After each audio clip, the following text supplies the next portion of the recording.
Hai, selamat malam. Kalian apa kabar? Semoga selalu dalam keadaan sehat ya. Wah, rasanya kangen banget.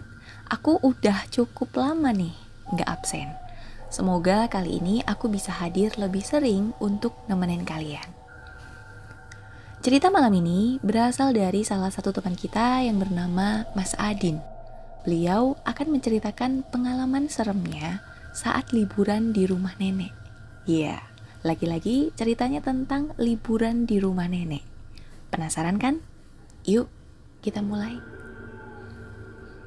Hai, namaku Adin. Jadi ceritanya kejadian ini udah lama. Mungkin sekitar tahun 2013. Waktu itu aku masih bocah SMP. Mungkin sekitar 13 tahun. Nah, pas liburan sekolah, aku itu diajak nyokap ke rumah kakek nenek di Jawa Tengah. Rumah kakek ini bukan di kota ya, tapi di desa yang adem banget udaranya. Banyak sawah sama pepohonan.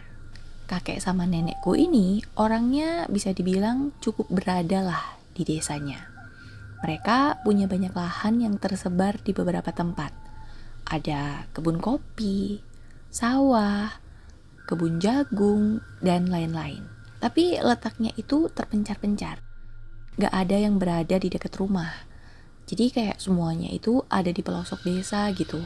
Bahkan ada yang harus nyebrang jalan setapak atau naik turun bukit dulu untuk sampai ke sana. Makanya, kakek itu punya beberapa orang kepercayaan buat ngurusin semua lahan-lahannya itu. Nah, salah satunya itu adalah Pak Teguh. Orangnya ini ramah tapi juga tegas. Pak Teguh punya anak seumuran aku, namanya Anwar. Anwar anaknya itu luas, gampang akrab dan juga ramah tentu saja. Mungkin karena setiap hari ikut bapaknya kerja di kebun, Anwar ini jadi lebih dewasa dibandingkan anak-anak lain seumurannya. Pas pertama kali kenalan, kami langsung nyambung, main layangan bareng, ngobrol-ngobrol soal hal-hal random. Pokoknya berasa punya teman baru lah. Nah, karena liburan sekolah lumayan lama, tiap hari aku ikut Anwar ke kebun. Kadang sih cuma nemenin doang ya. Kadang ya ikut metik kopi atau bantu-bantu kecil lah. Sampai suatu hari, aku sama Anwar dan Pak Teguh pergi ke kebun kopi yang lumayan jauh letaknya. Perjalanan ke sana itu kita lewat jalan kecil yang kanan kirinya semak tinggi. Terus ada pohon-pohon besar yang bikin suasananya agak redup walaupun matahari sudah tinggi. Selain itu, kami juga melewati beberapa bukit dan bahkan nyebrang sungai kecil. Pokoknya kebun ini lumayan jauh lah. Sampai di satu titik, aku tiba-tiba ngeliat sesuatu di kejauhan. Tepatnya di ujung jalan. Jadi di sana ada rumah yang gede banget. Dan bukan cuma gede, tapi megah. Bahkan rumah itu temboknya tinggi banget, tembok pagernya ya. Walaupun catnya itu udah mulai pudar. Dan di beberapa bagian tembok pagernya itu udah ditumbuhi lumut. Sekilas sih kayaknya halamannya luas ya, tapi penuh sama ilalang tinggi yang kayaknya emang udah lama banget gak dipotong. Dan si rumah ini itu beneran di pinggir jalan yang lagi kami lewati. Jadi dari sela-sela tembok pagernya yang bolong di beberapa sisi, aku itu kayak sekilas ngeliat bentuk rumah ini. Kamu tahu kan bentuk-bentuk rumah yang dipakai buat bikin film Macim Angkling Darmo atau film pendekar-pendekar gitu? Nah, iya, sekilas bentuk rumahnya itu kayak gitu. Nyentrik. Terus banyak patung-patungnya gitu sama pot-pot gede. Wah, ngelihat itu aku spontan nanya ke Anwar. War, itu rumah siapa? Nah, si Anwar ini cuma diem sambil ngelirik aku. Tapi masih tetap jalan. Bahkan menurutku dia malah kayak sengaja dicepetin jalannya. War, ini rumah siapa gede banget? Tanyaku lagi. Karena aku emang penasaran banget. Dan sama kayak tadi, Anwar masih diem aja nih sambil terus jalan. Tapi gak lama dia ngelirik rumah itu bentar, terus ngeliatin aku. Aku ya makin bingung. Tapi mau tanya lagi juga ragu. Karena Anwar emang kayak sengaja gak mau jawab gitu. Baru setelah kita jalan agak menjauh dari rumah ini, dia bilang gini. Itu rumah kosong, Din. Udah lama gak ditempatin. Orang sini bilang sih rumah angker. Gitu. Aku ya cuma diem beberapa detik denger jawaban Anwar. Nunggu dia lanjut cerita. Tapi Anwar malah jalan duluan. Dan dari cara ngomongnya, aku ngerasa kayak ada sesuatu yang dia tahan buat gak diomongin. Barulah saat kita lagi duduk istirahat di bawah pohon kopi, aku gak tahan lagi buat nanya. War, tadi tuh kamu bilang rumah itu angker. Maksudnya gimana? Emang ada apaan di sana? Wah, Anwar diam sebentar nih, ngelirik kanan kiri kayak takut ada yang dengar. Dia nyender ke batang pohon, terus dengan suara pelan bilang gini. Din, rumah itu dulunya milik Pak Suryo. Dia dalang terkenal di daerah sini. Orangnya baik, banyak yang hormat sama dia. Tapi ada kejadian yang bikin semuanya berubah. Wah, dengar cerita itu, otomatis aku majuin badan karena aku penasaran. Katanya istrinya Pak Suryo meninggal mendadak, Din. Orang bilang sih sakit, tapi ada juga yang ngomong kalau istrinya itu bunuh diri. Sejak istrinya meninggal itu, Pak Suryo jadi nutup diri. Makam istrinya juga ada di belakang rumah itu. Kata kakek, sejak istrinya dikuburin, Pak Suryo setiap hari duduk di dekat makam istrinya itu seharian. Setiap hari loh. Pokoknya dia jadi nutup diri lah. Di rumah terus. Gak mau ketemu orang lagi. Gak mau nanggap wayang lagi juga. Padahal kan dia dalang sebelumnya. Pokoknya semua pintu dan jendela rumahnya ditutup. Padahal dulu rumah Pak Suryo itu hampir gak pernah sepi. Setiap hari ada aja yang latihan gamelan. Ada aja tamu. Tapi sejak kematian istrinya itu, rumahnya juga kayak ikut mati. Sepi banget. Semua pembantunya, tukang kebun, tukang masak, tukang bersih-bersih, semua diberhentiin. Cuma kakekku aja yang enggak. Waktu itu kakekku masih muda.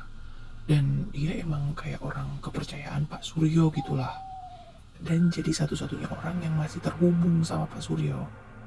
Sebisanya kakek yang ngurus rumah itu.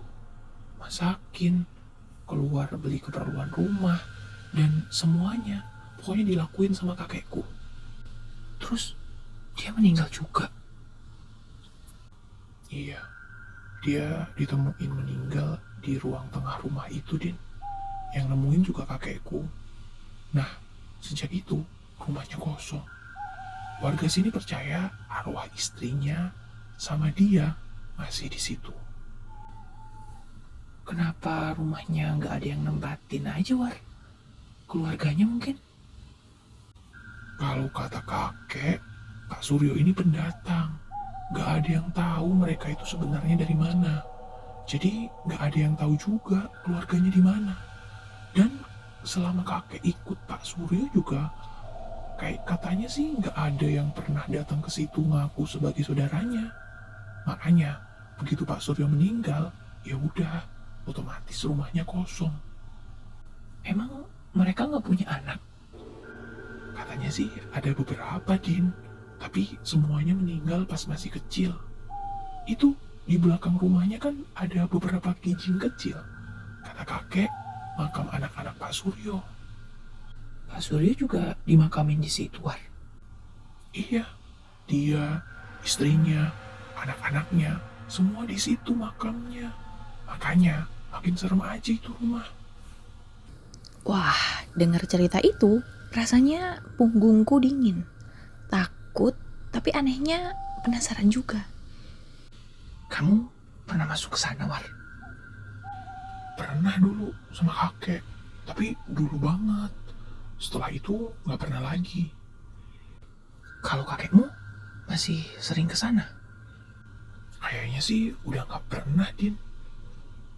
Terus apa angkernya, War? Kan cuma kosong doang sama ada makamnya. Ya jelas bukan cuma itu, Din. Banyak yang udah ngalamin hal-hal serem soal rumah itu. Orang-orang sini sih gak ada yang berani lewat depan rumah itu kalau udah sore. Soalnya kadang suka ada aja gangguan. Kadang ada suara gamelan. Kadang juga suka ada nih perempuan pucet di depan pagar. Malah pernah ada yang lihat pocong lompat-lompat di depan rumah ini, di jalannya.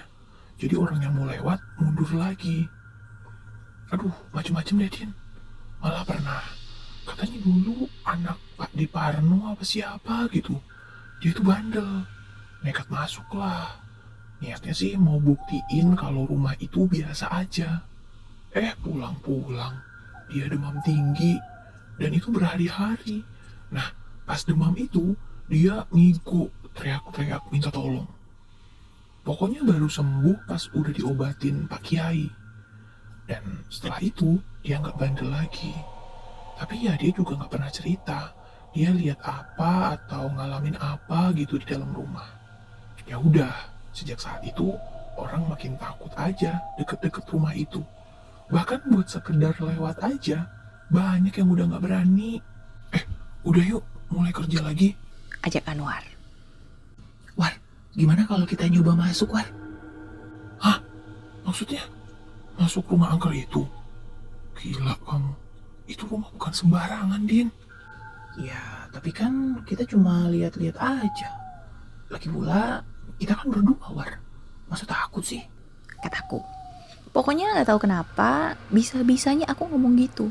Padahal dalam hati ya sebenarnya merinding juga. Aku gak berani. Lihat doang, War. Penasaran nih aku. Tapi ya, gimana caranya ya? Kan pasti rumah itu dikunci. Ada sih kuncinya. Di rumah kakek. Dia simpan di lemari kamarnya. Aku pernah lihat. Tapi kalau ketahuan, kita bisa dimarahin setengah mati.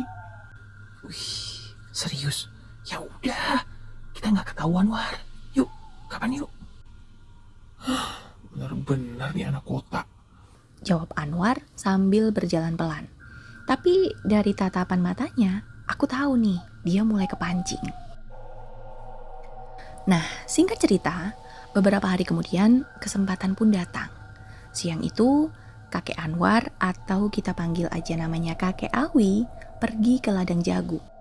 Aku dan Anwar sengaja datang ke rumahnya. Jadi kakek Awi, Pak Teguh dan Anwarnya emang orang-orang kepercayaan kakekku. Jadi mereka ya sehari-hari emang kerjanya ngegarap kebun-kebun kakek gitu. Nah, hari itu setelah mastiin kakek Awi udah berangkat, di rumah hanya ada nenek. Itu pun beliau sibuk di dapur.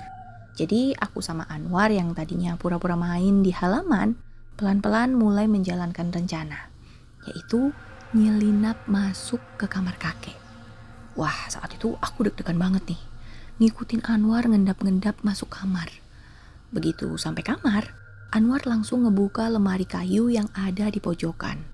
Dan karena dia emang udah tahu kuncinya disimpan di mana, tangan Anwar ini kayak langsung ngerogoh bagian bawah tumpukan sarung. Meraba bentar, terus menemukan sesuatu, lalu dimasukin ke kantongnya. Nah, pas mau balik keluar kamar, kami berdua ini kaget banget. Karena ternyata di depan pintu itu udah ada nenek yang kebetulan mau masuk kamar. Nenek, kenapa, Nek? Kenapa? Kamu yang kenapa? Kalian ngapain di kamar nenek? Tanya nenek dengan tatapan curiga. Wah, saat itu kami kaget banget.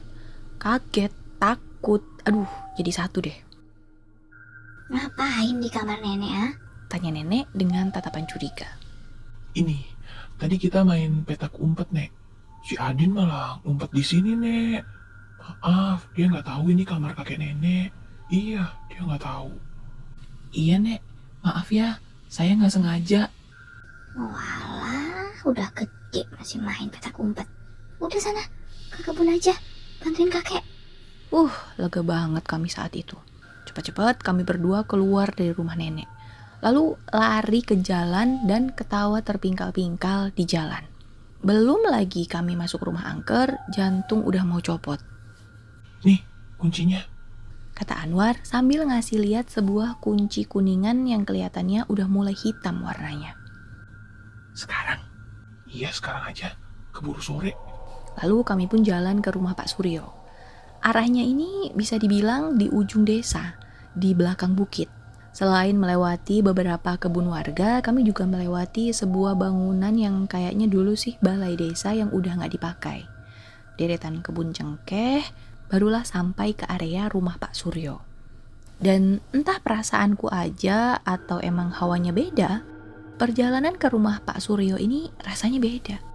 Walaupun matahari masih tinggi, hawanya itu dingin. Langkah kita makin pelan, begitu pagar besi besar rumah itu mulai kelihatan. Walaupun udah berkarat sana-sini, gerbangnya itu sendiri masih cukup kuat. Rumput liar setinggi pinggang nutupin bagian jalan setapak menuju ke pintu depan. Tanpa buang waktu lagi, Anwar putar kunci di gembok pagar. Dan bunyi kreknya itu nyaring banget, bikin bulu kuduku berdiri. Begitu pintu kebuka, rasanya kayak ada udara dingin yang keluar dari dalam. Saat itu Anwar sempat noleh ke arahku, macam ngomong, lanjut gak? Gitu. Dan aku ya hanya ngangguk-ngangguk aja. Kemudian kita nyusurin jalan setapak yang mulai retak-retak. Begitu kami jalan dan sampai di bagian terasnya, di situ ada pintu kayu jati yang mungkin tingginya hampir 4 meter. Gede banget. Dan kelihatan kokoh walaupun udah agak rusak kelihatannya. Dan begitu diputar kuncinya, Anwar ngebuka sedikit pintunya. Aroma apeknya itu langsung kecium. Pokoknya ciri khas rumah yang udah lama gak kebuka gitu. Bener-bener nyerang aroma apeknya. Lantainya sendiri udah berdebu tebal. Furnitur tua masih berjejer di dalamnya, tapi tertutup kain putih yang udah penuh debu juga. Dan walaupun udah kelihatan terbengkalai dan kotor, kayaknya rumah ini dulu emang megah banget. Kita jalan pelan-pelan, lalu mencoba nyorot ke sekeliling. Di sana ada ruang tamu yang besar banget, dengan gamelan yang lengkap di bagian pojok. Ini tuh bener-bener ruangan yang luas banget, dan gak ada sekat. Dulunya mungkin sering dipakai buat ngumpul-ngumpul. Kemudian Anwar nunjuk tangga kayu di ujung ruangan. Naik. Dan aku cuma ngangguk. Kami pun jalan ke arah tangga. Dan selama kami jalan, kami tuh ngerasa kayak di belakang kami tuh kayak ada yang lari-lari gitu. Ada kayak sekelebat bayangan yang seliweran gitu. Tapi pas noleh ya gak ada apa-apa. Tapi kami lanjut jalan menuju tangga. Nah, tangga itu berderit tiap kita injak. Begitu sampai di atas, hawanya jadi lebih dingin. Di sana kami langsung ngeliat ada sebuah ruangan yang cukup luas, yang sepertinya sih ruangan santai, serta deretan pintu-pintu yang sepertinya kamar. Di dindingnya ada beberapa wayang kulit macam hiasan gitu, dan di salah satu sisi temboknya ada sebuah bingkai foto besar. Dan walaupun udah cukup buram karena mungkin permukaan kacanya kotor, terlihat itu adalah foto sepasang suami istri dalam pakaian Jawa. Yang laki-laki pakai semacam beskap dan belangkon di kepalanya. Sementara yang perempuan bersanggul dan pakai kebaya. Tapi gak tahu kenapa, begitu ngelihat foto itu, perasaanku tiba-tiba gak enak gitu. Kayak hawa foto itu bikin gak nyaman gitu. Dan karena itu, aku cepat-cepat ngasih kode Anwar untuk yuk turun aja. Nah, baru aja kita balik badan mau turun, kita kaget banget. Pas tiba-tiba, salah satu wayang yang tergantung jatuh sendiri ke lantai. Gak lama, kami juga kayak ngedenger suara cekikikan anak kecil. Lebih tepatnya, beberapa anak kecil. Jadi, suara cekikikan anak itu berasal dari salah satu kamar yang ada di sana. Wah, aku dan Anwar langsung saling pandang. Nafas mulai gak karuan nih. Belum sempat ngomong, dari arah bawah terdengar suara gamelan mulai main pelan. Iya, bener-bener kita dengar suara gamelan. Awalnya samar-samar, tapi lama-lama makin keras. Kayak emang lagi ada yang main gamelan di lantai bawah. Wah, jujur saat itu kami mulai panik dan cepet-cepet turun. Begitu sampai bawah, Dengan mata kami sendiri, tepat di area gamelan-gamelan, rame. Iya, jadi di tiap-tiap gamelan itu ada orangnya. Misalnya di depan gong ada, di depan kenong juga ada, di depan gendang juga ada. Pokoknya di setiap alat gamelan itu ada orangnya. Bahkan ada seorang sinden yang juga duduk di antara para pemain gamelan itu. Dan walaupun jarak kami cukup jauh karena gamelan-gamelan itu emang letaknya di pojok ruangan, kami berdua cukup jelas ngeliat wajah-wajah orang-orang di sana itu pucat semua. Mereka itu emang lagi main gamelan, tapi tatapan matanya itu kosong. Wah, serem banget. Dan kalau diperhatikan lebih jelas, mereka itu kayak bayangan. Jadi nyata, tapi samar gitu. Wah, ngelihat itu, seketika kami lari ke arah pintu. Kami lemes, dan gak tahu kenapa, nafas itu kayak tiba-tiba berat sesek gitu. Tapi, belum kami sampai di pintu, mendadak kami itu kayak ngelihat ada sesuatu yang ngelintas gitu. Warnanya hitam, gede banget, terus cepet banget, macam bayangan. Gitu, dari kanan ke kiri, di depan pintu lah pokoknya. Jadi ada sesuatu yang ngelesat di depan pintu gitu. Wah, awalnya kami ragu nih, mau maju ke pintu apa enggak. Tapi karena itu adalah satu-satunya jalan kalau mau keluar, kita ya tetap maju. Untungnya gak lama kami berhasil keluar dari pintu itu. Apakah semua berakhir? Enggak. Pas akhirnya kami berhasil keluar rumah, waktu kita pikir aman, ternyata ada lagi. Walaupun saat itu masih siang ya, di halaman rumah yang emang banyak pohon-pohon palem, ada sesosok pocong berdiri di antara ilalang. Dan gak cuma satu, tapi 3. Iya, ada 3 pocong yang berdiri diam di situ, macam nungguin kita. Wah, di situ kami udah gak karu-karuan. Kayak dari tadi tuh gak habis-habis terornya. Kami udah pusing, lemes, dan mulai mual. Bahkan saat itu aku ngerasa kayak udah mau pingsan gitu. Anwar, Adin, ngapain kalian di sini? Bentak seseorang dari arah gerbang. Dan bentakan itu kayak seolah nyadarin kami. Serentak kami nengok. Dan ternyata itu adalah kakek Awi. Cepat-cepat kami lari ke gerbang. Dan karena saking lemasnya kaki, kami terduduk di depan gerbang. Cepat-cepat kakek Awi ngambil kunci yang dipegang Anwar dan ngunci pintu gerbang itu. Terus ngantongin kunci itu. Beberapa saat kemudian kakek Awi ini kayak melototin kami berdua. Muka keriputnya itu kelihatan banget kalau beliau ini marah besar.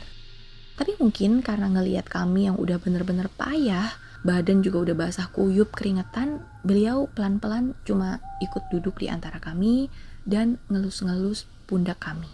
Agak lama tuh kami duduk, dan setelah kakek Awi ini mungkin ngelihat kami agak tenang dan hari juga udah mulai sore, pelan-pelan kakek Awi ngajak kami pulang. Sepanjang jalan kakek Awi itu cuma diem. Dia berjalan cepet banget di depan, sementara kami ngikutin dari belakang. Begitu sampai rumah, kami berdua dikasih minum entah air apa. Yang jelas warnanya keruh gitu. Kayak teh tapi bukan. Terus rasanya juga enggak tawar tapi juga enggak manis. Cuma aneh. Tapi ya udah, karena takut kami minum-minum aja sampai habis. Setelah itu, kami disuruh mandi lalu disidang kakek Awi di teras rumahnya. Kalian ambil kunci dari kamarku ya? Suaranya pelan, tapi nusuk. Wah, di situ aku dan Anwar langsung pucat. Kami nyoba buka mulut, tapi gak ada suara yang keluar. Akhirnya kami cuma bisa ngangguk pelan.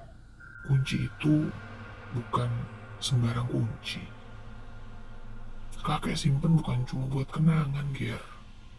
Kakek simpen agar rumah itu tetap terkunci. Untung nenekmu tahu kalian ke sana. Kalau enggak, bisa-bisa kalian udah nggak bisa pulang. Udah nggak ada di sini. Gitu katanya. Saat itu kakek Awi ngambil rokok kelobotnya dan menghisapnya dalam-dalam. Tatapannya itu kosong, kayak mandang jauh banget gitu. Kalian paham nggak, Ger? Ada hal-hal yang nggak akan pernah kalian ngerti. Dan itu emang nggak harus dimengerti. Aku sama Anwar ya jelas gak paham maksudnya apa. Mau nanya juga kami gak berani. Karena kakek Awi ini emang jenis-jenis kakek pendiam yang misterius gitu. Ngelihat beliau diam aja serem. Ini lagi, jelas-jelas beliau lagi marah. Makin takutlah kami. Dulu, sebelum kalian lahir, aku tinggal di rumah itu. Pak Suryo itu sahabatku. Dia dalang terkenal. Tapi orangnya nggak sombong. Rumahnya selalu ramai. Sampai kejadian itu. Wah, mataku ngebulat nih, ngedengar cerita kakek Awi. Aku lihat kakek ini pandangannya nerawang. Seolah dia tuh lagi nginget-inget masa lalu gitu. Istrinya, Bu Ratna, meninggal mendadak. Kata orang sih sakit. Tapi aku tahu, malam sebelum dia meninggal, aku dengar suara mereka berantem. Setelah itu, gak ada yang tahu pasti gimana. Tapi waktu aku dipanggil ke kamarnya, Bu Ratna udah gak ada. Udah gak bernyawa. Pak Suryo bilang dia jatuh di tangga. Tapi kenapa dia ada di kamar? Dan wajahnya itu penuh lebam. Sejak itu, Pak Suryo berubah. Dia gak pernah lagi mau keluar rumah. Dan gak mau main wayang lagi. Bahkan, asal kalian tahu, sejak Pak Suryo masih ada pun, rumah itu sudah ramai, Ger. Main wayang bukan hanya sekedar perkara hiburan. Wayang kulit itu punya roh dan kekuatan spiritual. Terus yang bisa manggil tentu saja bukan sembarang orang toh. Ya, itulah dalang Suryo. Terlalu banyak yang dipikul. Bahkan di malam terakhir kakek ngeliat Pak Suryo hidup. Malam itu rame, Ger. Ada bunyi gamelan, sinden, sampai perempuan nangis ada. Padahal kakek yakin malam itu di rumah Ageng hanya ada kakek dan Pak Dalang. Paginya kakek nemuin Pak Suryo duduk di kursinya. Dingin, pucat, dan matanya melotot. Entah apa yang terjadi, Ger. Gak ada yang tahu. Yang jelas, saat kakek nutup mata Pak Suryo, kakek ngerasa ada yang berdiri di belakang kakek. Rambutnya panjang, bau melati. Gak perlu noleh, kakek tahu itu Bu Ratna. Dari situ, kakek janji rumah itu gak akan dibuka lagi. Wah, saat itu angin sore berhembus. Bawa hawa dingin yang gak enak gitu rasanya. Kemudian kakek Awi bangun, lalu berjalan pelan masuk ke dalam rumah. Ninggalin aku sama Anwar yang gak tahu kenapa tiba-tiba merinding lagi. Selesai. Iya, ceritanya emang hanya sampai sini. Menurut Mas Adin, walaupun saat itu sebenarnya dia masih penasaran dengan rumah Pak Suryo, tapi dia ngerasa cukup untuk gak pengen tahu lebih jauh lagi. Mas Adin juga gak tahu sekarang rumah itu masih ada apa enggak. Karena emang sejak kakek neneknya meninggal beberapa tahun yang lalu, Mas Adin ini hampir gak pernah lagi ke desa itu. Dan akhirnya, terima kasih untuk kalian semua yang udah setia dengerin ceritaku. Maaf ya kalau aku belum bisa konsisten, tapi aku harap mulai minggu ini aku akan lebih sering bacain cerita buat kalian. Tapi karena stok cerita hororku bisa dibilang habis, mungkin aku akan lebih sering bawain cerita kriminal. Gak apa-apa ya. Dan buat kalian yang baru nemu channel ini juga, selamat datang. Aku yang penakut ini harusnya sih hadir seminggu 2 kali ya. Kalau kalian gak mau ketinggalan ceritaku, kalian boleh subscribe channel ini. Dan boleh banget di like kalau kalian suka. Sugeng dalu!